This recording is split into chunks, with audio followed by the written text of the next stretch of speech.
palace has just issued this statement.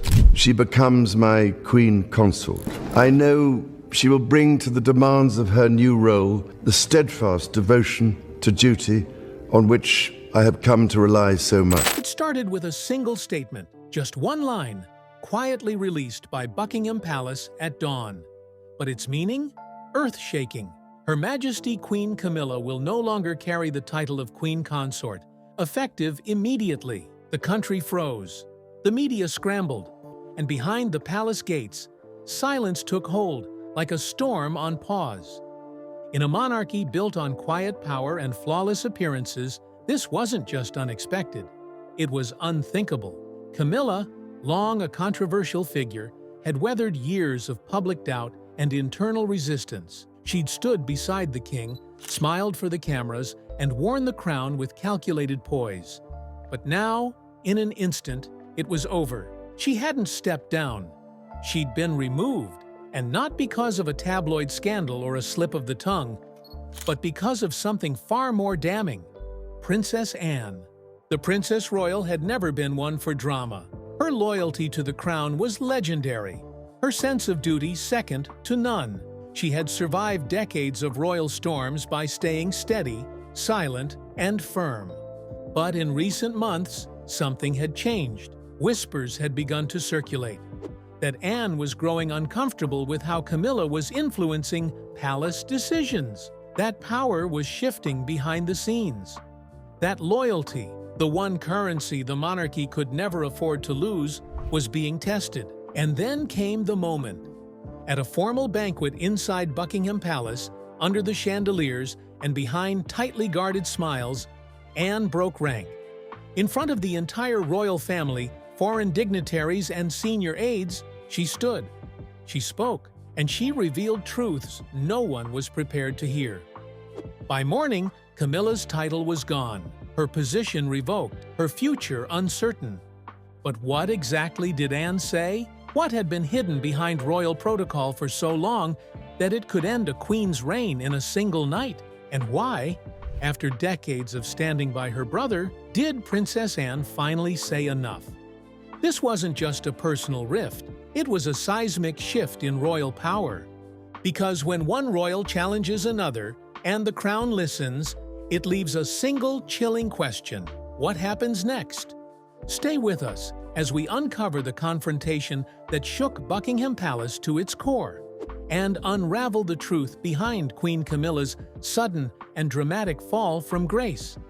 The banquet was meant to be a celebration, a glittering evening in the grand ballroom of Buckingham Palace. Tables adorned with white roses and golden place cards, classical music playing softly beneath the hum of conversation. It was a moment the royal family had been planning for months. A gathering to honor King Charles's reign, now officially crowned. But beneath the crystal chandeliers and the polished silverware, something simmered. Tensions, long buried, hovered just beneath the surface. Princess Anne arrived precisely on time, dressed in her signature deep blue, every detail understated, refined. She exchanged polite greetings, nods, and handshakes, but her eyes remained sharp, focused, watching. Camilla entered a few moments later, fashionably late, as always. Draped in a cream silk gown, she glided into the room with the confidence of someone who had finally claimed the space she'd fought so hard to enter. She greeted foreign dignitaries, smiled for photos, and clinked glasses with nobles. But what Camilla didn't realize was that tonight, Anne had reached her limit. As the final course was cleared and the speeches began, Princess Anne remained unusually quiet. Her gaze never strayed from Camilla, who sat beside Charles, smiling, nodding, occasionally whispering into his ear like a confidant or a strategist. Then, just as the final toast concluded, Anne stood. The room hushed. No announcement, no cue, just her presence. Tall, still, commanding.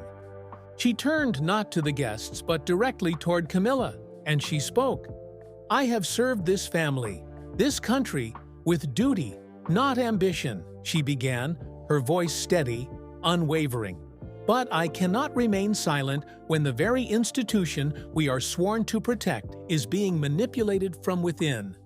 A stunned silence followed. Eyes darted from Anne to Camilla, then to the king. Anne continued, "It is not the title that makes a queen. It is the responsibility, the restraint, the understanding that this role, this life, is not about personal influence." Her words were precise, not shouted, not emotional, but each one landed like thunder. "You have overstepped," she said flatly, "again and again, and I won't watch this monarchy be reshaped by hidden hands and quiet power plays." Camilla's face had turned pale. She opened her mouth as if to respond, but Anne cut her off with nothing more than a glance. The king didn't speak, his expression unreadable. The room remained still, as if no one dared to breathe. Anne bowed her head slightly. "My duty has always been to the crown, not to those who serve their own interests beneath it." Then she sat. No applause, no response, just silence. Heavy and full of consequence. It was more than a confrontation. It was a reckoning, and it would change everything. The palace gates were unusually quiet the next morning. No official carriages, no scheduled appearances, no telltale signs of royal movement. Just a deep, uneasy stillness hanging over Buckingham Palace like the hush after a storm. But before the wreckage is truly visible. But inside, everything had already changed. Before the sun had fully risen, a statement was drafted, reviewed, rewritten, cleared by legal advisors, signed with the king's seal, and released to the world with the cold efficiency that only Buckingham Palace could deliver. Following internal discussion, Her Majesty Queen Camilla will no longer serve in the role of Queen Consort, effective immediately. She will retain the title Duchess of Cornwall and continue to support the monarchy in a private capacity. No flourish, no explanation. Just 27 words that detonated across every media outlet in the United Kingdom and far beyond. The tabloids exploded. Morning talk shows canceled scheduled segments. Social media flooded with disbelief, speculation, and, in some corners, cheers. But inside the palace walls, the mood was far from triumphant. Camilla did not emerge from her quarters that morning. Her personal assistant fielded calls from stunned relatives. Her chief press secretary resigned quietly by midday, and several longtime aides were seen packing discreetly before the hour was up. What had once taken years to build, Camilla's image, her title, her acceptance, had crumbled overnight, and she knew exactly why.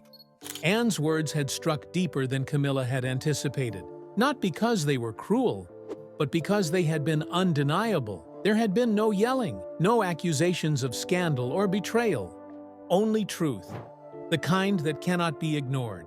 Most telling of all, the king said nothing. Sources close to the palace confirmed that Charles had remained silent through much of the morning. When pressed by senior advisors, he reportedly gave only one answer: "If my sister no longer trusts the integrity of this house, then I have no choice." No meetings were called. No damage control was attempted. It was over. Camilla had always known her position was hard-won, that she walked a tightrope between public perception and private approval. But she never expected that the final blow would come from within the family, and from Anne no less. By afternoon, courtiers were reissuing seating charts for upcoming royal events. News anchors were already referring to her as former Queen Consort. Her official portraits were taken down from several palace offices. Camilla had not been scandalized. She had not abdicated. She had simply been erased. And in the monarchy's cold, calculated way, that was often more final than any public spectacle. The only question left now was how far the fallout would go. Because if the Queen Consort could be removed so swiftly, what did that mean for the future of the crown, and for those still clinging to its power? The morning after the banquet, the atmosphere in Buckingham Palace was eerily quiet. Not the usual hush of early staff preparations or the subdued clink of porcelain over breakfast, but the silence of something far heavier, something final. Phones buzzed behind closed doors. Footsteps quickened in the corridors. Aides spoke in whispers. Somewhere in the West Wing, the king was locked in a private meeting with his most senior advisors. Camilla had not left her suite, and then, just before 8 a.m., the statement came. Simple, sterile, devastating. By the decision of His Majesty the King, Her Majesty Queen Camilla will henceforth no longer hold the title of Queen Consort. Further responsibilities will be assumed by other senior members of the royal family. That was it.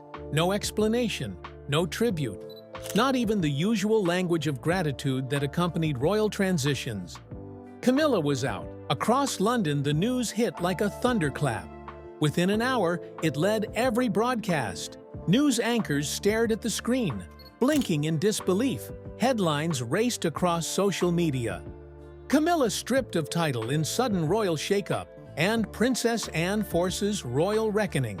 Royal commentators scrambled for insight. Palace insiders were suddenly silent. But one fact was undeniable. Princess Anne's confrontation had worked.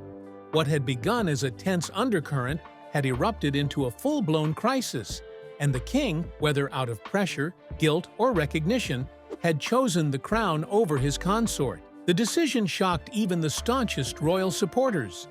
Camilla, after all, had been at Charles's side for decades, through scandal, through heartbreak, through exile, and eventual acceptance. Her title as Queen Consort had been hard-earned, made official by the late Queen Elizabeth herself in one of her final public declarations. Many assumed it was permanent, but nothing in the royal family is permanent. Not really. Behind the walls of the palace, Camilla was said to be devastated. Sources close to her claimed she hadn't left her private quarters since returning from the banquet. Staff reported voices raised behind doors. Her closest aide was seen leaving in tears. Meanwhile, Anne resumed her duties that very afternoon. She attended a military commendation ceremony, composed and crisp as ever, shaking hands with veterans and officers without so much as a hint of disruption in her tone. She didn't need to gloat. She never would. The statement had spoken for her. And now, as the monarchy scrambled to recalibrate, one truth had become painfully clear. Camilla had lost the crown she fought so hard to wear. Not to scandal, not to the press, but to the one thing she couldn't control: Princess Anne's sense of duty. And in the wake of that, Buckingham Palace would never look the same again. Camilla's fall from grace may have felt sudden to the public, but inside palace walls, the cracks had been forming for a long time. They weren't loud. There were no tantrums or scandals, just a slow, creeping shift that only those paying close attention would have noticed. It was a quiet undoing, the kind that moves like fog, imperceptible at first until you realize you're completely surrounded. The first sign came in the form of seating arrangements.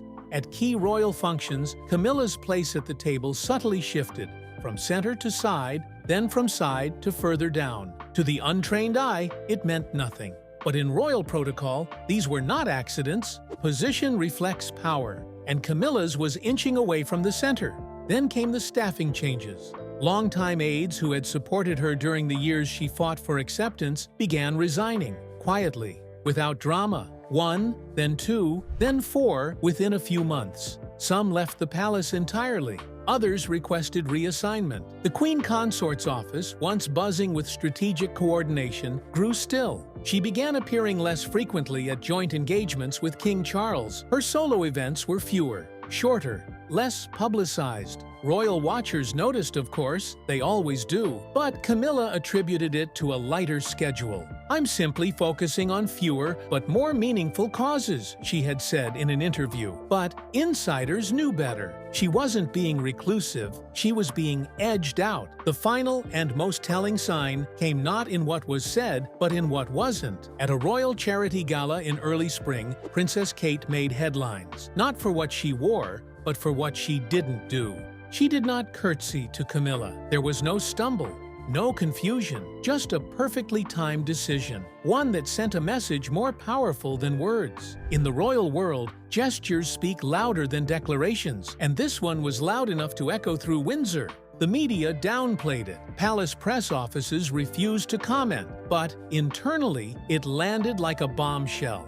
Camilla was no longer untouchable. Her authority, once shielded by the king's affection and the late queen's final wishes, was being publicly questioned by the next generation, and nothing was being done to stop it. That silence spoke volumes. For all her efforts, enduring public scorn, tabloid headlines, and years of comparison to the late Diana, Camilla had never quite won over the heart of the monarchy. And now, in the absence of that loyalty, even the smallest fractures became fatal. By the time Anne confronted her, the foundation had already rotted beneath her feet. Camilla may have believed she was still in control, still secure, still queen. But the truth is, her title had been slipping from her grasp long before the world realized it. All that was left was for someone brave enough to say it aloud, and Princess Anne had. It began as a subtle chill, not quite cold enough to be scandal, not warm enough to be camaraderie. The relationship between Queen Camilla and Princess Kate was always civil, public smiles, carefully chosen compliments, joint appearances where everything looked polished, poised, and proper. But behind the scenes, something else had been brewing. Those who know the workings of the palace will tell you. There are two kinds of battles in the royal family: the loud ones that make headlines, and the quiet ones that change everything. Camilla and Kate had been engaged in the second kind. At first, it was barely noticeable. Kate was always careful, deeply respectful of hierarchy, always following royal protocol to the letter. But after the Queen's death, something shifted. Camilla's role expanded overnight, and so did her control. She began inserting herself more directly into planning events, rewriting long-standing traditions, and even influencing where and when Kate was expected to appear. The Princess of Wales, once gently protected by the late Queen's quiet favor, now found herself being handled. Behind closed doors, Camilla's tone was different than in public. According to one aide, she began referring to Kate's family, the Middletons, as overexposed. During the planning for Charles's coronation, Camilla reportedly vetoed several Middletons from the formal guest list, favoring her own family instead. Kate said nothing. At least, not then, but she didn't forget. The real turning point came during that same coronation weekend. The cameras captured hundreds of details: gowns, jewels, gestures. But one moment passed so quickly, most people missed it, except those who understood what it meant. Kate did not curtsy. The moment Camilla passed her, Kate stood still, her hands by her side, her chin lifted, eyes level. There was no hesitation, no nervousness, just a deliberate refusal to bend. In the royal world, that gesture, or lack thereof, was a cannon blast. Palace insiders were stunned. Some said it was disrespect, others called it brave. But everyone agreed, the balance had shifted. For years, Camilla had fought to cement her place beside Charles. And yet, with a single silent act, Kate had reminded everyone that she was the future. The Queen Consort of the present had just been overshadowed by the Queen-in-Waiting. Camilla was reportedly furious. She confronted Charles behind closed doors, insisting Kate had embarrassed the monarchy. But Charles, still grieving his mother, already burdened by whispers of tension and transition, chose to remain silent. He knew what Kate had done, and he knew why. She wasn't just protecting herself, she was protecting the future her children would inherit. And whether Camilla liked it or not, the tide had turned. What followed wasn't loud. There were no formal fallouts, but the palace began to fracture in new, irreversible ways. One queen was holding on, the other was rising, and the war between them, silent, subtle, and strategic, was about to escalate in ways no one expected. For most of his life, King Charles had lived in the shadow of two women. First, his mother, the indomitable Queen Elizabeth II, whose stoic rule shaped both the monarchy and Charles himself. Then Diana, the beloved people's princess, whose tragic story became forever intertwined with his own. And somewhere in that shadow, Camilla had waited, patiently, quietly, unapologetically. Now, that very woman was at the center of a storm he could no longer ignore. The morning after Camilla's title was revoked, Charles was described as shaken but composed. Those closest to him had never seen him quite like this, torn, hesitant, and for once, uncertain. His relationship with Camilla had been decades in the making. It had survived scandal, exile, and public outrage. It had cost him dearly, and yet, in the end, it had given him a kind of comfort he never thought he'd find again. To remove her now, it wasn't just a political maneuver, it was personal. And yet, the weight of the crown was heavier than ever. Charles was a man who had waited longer than any heir in British history to take the throne. His reign was supposed to begin with unity, not division. But the events at the coronation banquet, the public confrontation between Camilla and Anne, the curtsy snub from Kate, the simmering silence of William, had made one thing painfully clear. Camilla's presence was no longer neutral. She was now a point of fracture. Sources say Charles spent hours in private meetings that week, some with advisors, others with his children. But the most difficult conversation of all was with his sister. Princess Anne, never one for emotion, had spoken plainly. "You asked for stability, Charles. You cannot have it while your court is split in two." She didn't shout, she didn't accuse, but her words struck deep. Charles had always trusted Anne's judgment, perhaps more than anyone else's. She had never misled him, never chased attention, never asked for power. If she was speaking now, it was because something was truly wrong. Still, Charles hesitated. He remembered the years Camilla spent hidden in the wings, waiting for her place to be legitimized. The press called her everything from homewrecker to royal mistress, yet she stayed, never demanding the crown, only accepting it when it was finally offered. He owed her, didn't he? But debt and duty are rarely compatible in royal life. And Charles knew in that moment that his reign was on a knife's edge. The monarchy could not afford chaos. Not now. Not so soon after losing Elizabeth. The people were watching, the Commonwealth was watching, and so were the next generation of royals, already stepping into the spotlight. He loved Camilla, but he loved the monarchy more. In the end, he made the only choice a king could make. He let her go. The tension in Buckingham Palace had reached its peak, and the air inside the drawing room that morning felt unnaturally still.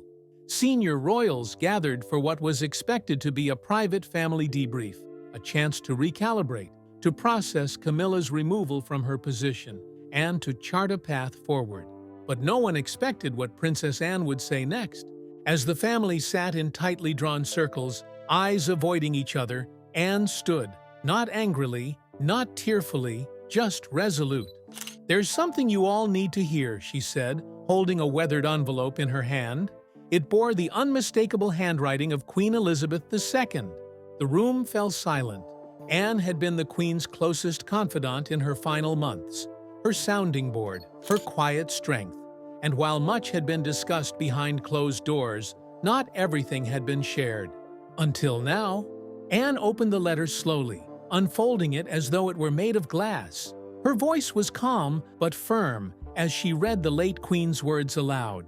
"To whom it may concern, in the event of my passing." It was a private note, one not meant for the press or the public, but it outlined something shocking, a quiet succession strategy, not for the throne, but for the Queen Consort's role. Elizabeth had seen the cracks forming years before. She had watched the shifting alliances, the generational divides, the growing discomfort within the palace. She had seen the people's love for Catherine deepen, while Camilla's presence continued to divide public opinion. And in her wisdom, she had prepared a contingency. The letter made it clear, if the monarchy found itself in crisis following her death, and if Camilla's presence jeopardized unity, the crown should begin preparing Catherine for a more prominent leadership role, sooner than planned. Not decades from now. Soon. Charles sat in stunned silence. His mother had never spoken of this directly. And yet, here it was, in her own hand. Not a command, but a direction. Not an attack, but a safeguard. Anne folded the letter and looked at her brother. "I never wanted to share this, but we're past the point of pretending." The room remained still, but the implications were thunderous. Camilla's removal had not just been reactive, it had been foreshadowed. The Queen herself, long before her death, had sensed the coming storm and drawn a line of succession that did not stop at the throne, but extended to influence, to stability, to public trust. And Catherine, whether she knew it or not, was always meant to be the keystone. It wasn't personal, it was preservation. Anne's voice broke slightly as she finished. We're not just upholding a legacy, we're protecting the crown. No one argued, because in that moment, no one could. The final blow had been dealt, not by malice, not by scandal, but by the late Queen's own steady hand, reaching forward from the past to steady the future. No formal statement was made, no grand send-off. Camilla was simply gone. 1 week after the revelation of Queen Elizabeth's hidden letter and Charles's reluctant but necessary decision, Camilla quietly left Windsor for her private estate in Wiltshire. The staff was told she needed rest, but those within the inner circle knew the truth. She had been exiled. Not in the traditional sense, there was no banishment, no revocation of titles beyond the Queen Consort, but in a monarchy governed by hierarchy, appearance, and favor, her removal from public view was the loudest silence of all. She no longer attended briefings. Her presence was absent at weekly luncheons. Her name stopped appearing on palace schedules, and in those cold, sprawling rooms of Ray Mill House, Camilla was left to reckon with everything. Those closest to her described her mood as frayed. She rarely ate meals in the dining room. She declined phone calls, and more than once, a trusted housekeeper found her staring out of the window for hours, clutching a photo of her and Charles from a happier time. Years before the throne, before the crown, before the cost. For decades, Camilla had fought to be accepted. She endured headlines that called her a villain, a mistress, a homewrecker. She was booed at public events, mocked in tabloids, and painted as the dark shadow behind Diana's glow. But she had survived, and slowly she had worked her way into the institution. Not with charm, but with calculation, patience, and persistence. And yet, despite everything, she had been undone not by scandal, but by perception. The perception that she was too involved, too powerful, too divisive. Now, that perception had become her reality. The press was merciless. Though the palace issued no comment, tabloid headlines screamed of betrayal and implosion. One called it the quiet coup at court. Another dubbed her the uncrowned queen. Royal experts speculated day and night. Was she pushed? Did she step aside? Would she return? Camilla said nothing, but behind closed doors, her grief was not hidden. It wasn't just the loss of her title. It was the loss of everything she had built. Her proximity to power, her role as Charles's confidant, her sense of relevance in a family she had spent years trying to belong to. Friends who visited her said she wept more in those weeks than in any other period of her life. She feels erased, one aide admitted quietly, like history is already moving on, without her. And in some ways, it was. Charles remained king. Kate's public engagements increased. Anne, once considered rigid and in the background, was now viewed as the anchor of the crown. But Camilla, once at the center of it all, had become a shadow, a ghost of the monarchy's most controversial chapter, watching from afar as the future unfolded, without her name written in its pages. The halls of Buckingham Palace no longer echoed with the sharp clicks of Camilla's heels. Instead, there was a new rhythm, quieter, more purposeful. Where once Camilla walked as Queen Consort, now Catherine, the Princess of Wales, stepped into the vacuum she left behind. But Catherine didn't claim the spotlight. She didn't have to. The light naturally found her. Her calendar grew fuller with each passing week. School visits, hospital tours, foreign receptions, each appearance carefully measured, warmly received. But those who watched closely understood. This wasn't just a royal schedule. It was a silent coronation of sorts, not in title, but in presence. The public had noticed too. Approval ratings soared. Photos of Catherine alongside dignitaries began replacing Camilla's in the daily coverage. Headlines no longer questioned her readiness. They assumed it, and inside the palace, subtle shifts began taking shape. At meetings, Catherine's voice carried more weight. Her input was not just considered, it was expected. When she walked into a room, eyes turned, not just out of respect, but for guidance. And standing beside her, in quiet solidarity, was Princess Anne. The two women, so different in style and age, had formed an unlikely alliance. Anne, the traditionalist, Catherine, the modernizer. But what bound them was a shared clarity, duty above ego, the institution before personal ambition. Anne's influence grew in tandem with Catherine's visibility. She no longer kept to the sidelines, no longer deferred to decisions quietly. She chaired more meetings, attended more strategy sessions. Her decades of service, once underappreciated, now positioned her as a pillar in a time of transition. It was Anne who brokered conversations between Charles and William when father and son found it hard to speak openly. It was Anne who reminded the palace press office that a modern monarchy must engage, not retreat. And it was Anne who made clear behind closed doors that the mistakes of the past could not be repeated. There was no room for rivalry now, not with the public watching more critically than ever, not with whispers swirling about Charles's health, not with the future of the monarchy hanging in the balance. Catherine's rise wasn't a coup, it wasn't manufactured, it was organic, grounded in her quiet consistency, her refusal to dramatize, and her deep understanding of both public expectation and royal restraint. But as she stood on the steps of a children's charity, smiling for cameras, no one could forget the road that had led here. The confrontations, the heartbreak, the downfall of a woman who had once stood beside the king. Camilla had faded. Anne had stepped forward. Catherine had emerged. A new order was quietly being written, not through declarations, but through presence. And for the first time in a long time, the monarchy didn't just feel like a relic.